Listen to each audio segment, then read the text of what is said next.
The words weird and crazy have been used more than once this week to describe the 2020 MotoGP World Championship, after Franco Morbidelli became the fifth different winner in 6 races, in so doing prizing the title fight wide open just a little bit more. This Emilia Romagna MotoGP event, however, could well be the weekend where things start to become clearer, finally.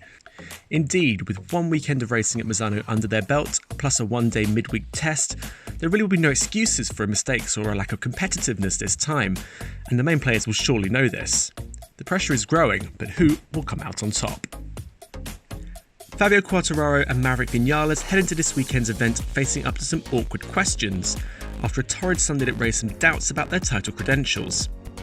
In Quartararo's defence, as a rider not to have been in the heat of battle in Moto2 or Moto3, his rocket ascension from barely known debutant to superstar rookie to title favourite in little over 18 months would be enough pressure to wobble even the steeliest of nerves.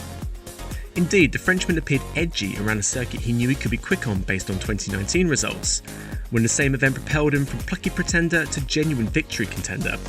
Except last year he was doing it all without the consequence of a title looming over him. Coming back to Misano this weekend will be crucial for him. Perform well and he'll be putting some demons to rest. Another error stream repeat and it will play on his mind. The same can be said for Vinales, though his trend of blistering one-lap pace followed by a nondescript race is not unusual. If Quartararo needs an example of what happens when the demons creep in, he only needs to look to a very demoralised looking Vinales right now.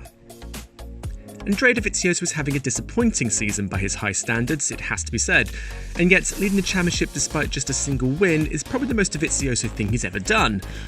Metronomically consistent, while pre-Ducati divorce Dovizioso is clearly unhappy with the bike underneath him, and seemingly the team around him too, he keeps plugging away, riding around the issues and notching up the points. So yes, he is right, leading the championship when by his standards his results have been below par is indeed weird. It's unclear where he stands coming into this weekend's second Misano race, but if he keeps it sunny side up, even with an underperforming Ducati, he has some very favourable circuits coming up. Could Joan Mir emerge as the most unexpected title contender in 2020?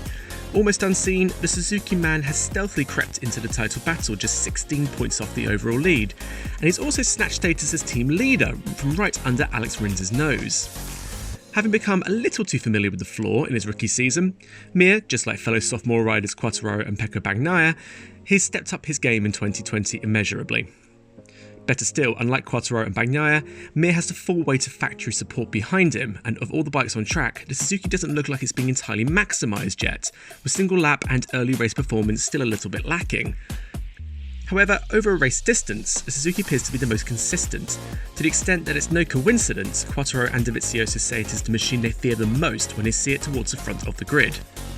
Except once it was Rins they were worried about before, now it's Mir too, and as his Austria performances and his beautiful pass on Rossi and Misano last week showed, they are looking like a very complete package in a season that really could go any which way.